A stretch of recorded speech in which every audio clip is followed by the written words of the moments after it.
Xiaomi. Banyak pihak memandang sebelah mata. Beberapa media Tiongkok menyebut proyek ini akan menjadi peti mati bagi Xiaomi. Di titik inilah perusahaan benar berada di ujung tanduk. Tapi Xiaomi justru mengambil langkah paling berani hingga akhirnya mengubah sejarah dunia smartphone. Pernah nggak kamu kebayang, ada sebuah perusahaan kecil yang dulunya nyaris bangkrut, kini bisa berdiri sejajar dengan Apple dan Samsung. Dan perusahaan itu adalah Xiaomi. Ya, mungkin kalian berpikir Xiaomi langsung sukses sejak awal. Padahal, kenyataannya tidak seperti itu. Di awal berdirinya, Xiaomi pernah berada di ambang kebangkrutan. Perjalanan Xiaomi bermula di sebuah ruang kecil di Beijing, Tiongkok. Pada tahun 2010, ada seorang pria bernama Lei Jun.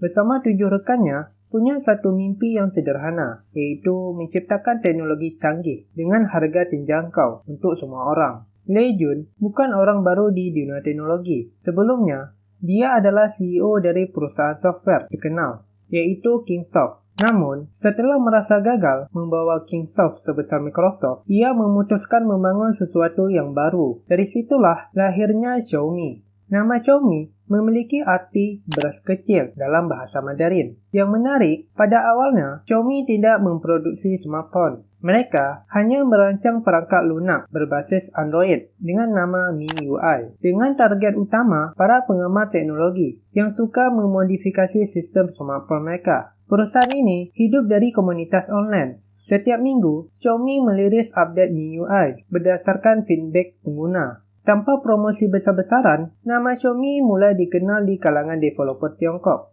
Namun, di balik itu semua, mereka menghadapi tantangan besar. Lei Jun, pendiri Xiaomi, pernah mengatakan mereka sempat nyaris kehabisan dana dan menghadapi keraguan dari para investor. Sebab, bagaimana mungkin sebuah perusahaan baru tanpa produk fisik bisa bertahan melawan raksasa teknologi seperti Huawei?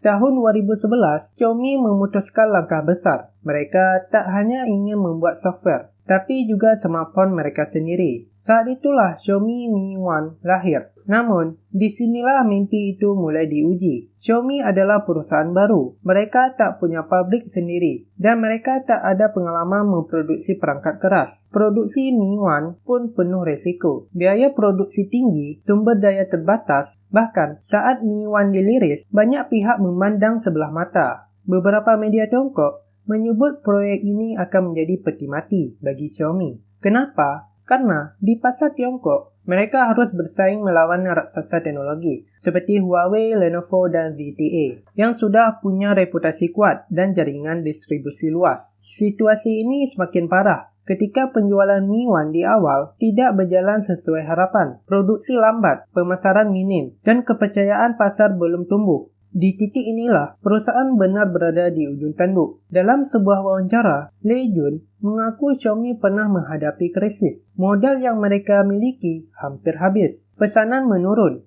Bahkan, gaji karyawan terancam tidak bisa dibayar tepat waktu.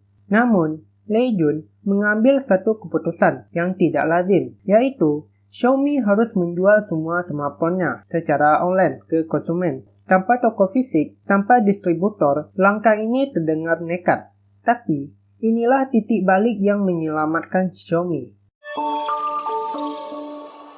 Xiaomi akhirnya menemukan sececah harapan. Mereka tidak mungkin bersaing langsung dari sisi brand atau inovasi canggih. Jadi, Lei Jun memilih jalur lain, yaitu harga. Bukan sembarangan harga, tapi harga yang benar-benar miring.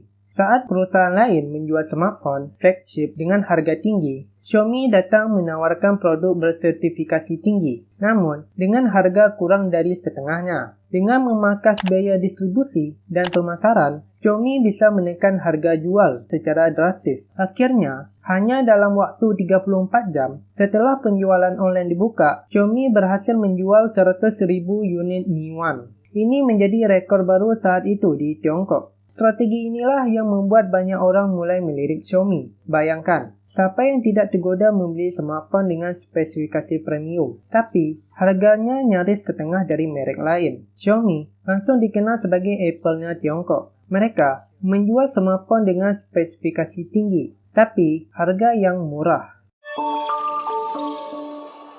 Setelah berhasil menaklukkan pasar Tiongkok dengan harga miring, Xiaomi tidak berhenti di situ saja. Lei Jun, sang pendiri Xiaomi, ia punya ambisi lebih besar, yaitu menjadikan Xiaomi sebagai brand teknologi global. Tahun 2014 menjadi titik awal petualangan Xiaomi di luar negeri. Target pertama mereka adalah India, karena pasar smartphone di India sangatlah besar. Banyak masyarakat kelas menengah yang menginginkan smartphone berkualitas tinggi, tapi dengan harga yang terjangkau. Xiaomi mulai masuk ke India dengan model bisnis yang sama. Dalam waktu singkat, strategi ini meledak. Hanya dalam beberapa tahun, Xiaomi menjadi brand smartphone nomor 1 di India, mengalahkan Samsung yang sudah lebih dulu menguasai pasar. Kesuksesan di India membuat Xiaomi semakin percaya diri untuk ekspansi di wilayah lain, mulai dari Asia Tenggara, Timur Tengah, hingga Eroppa.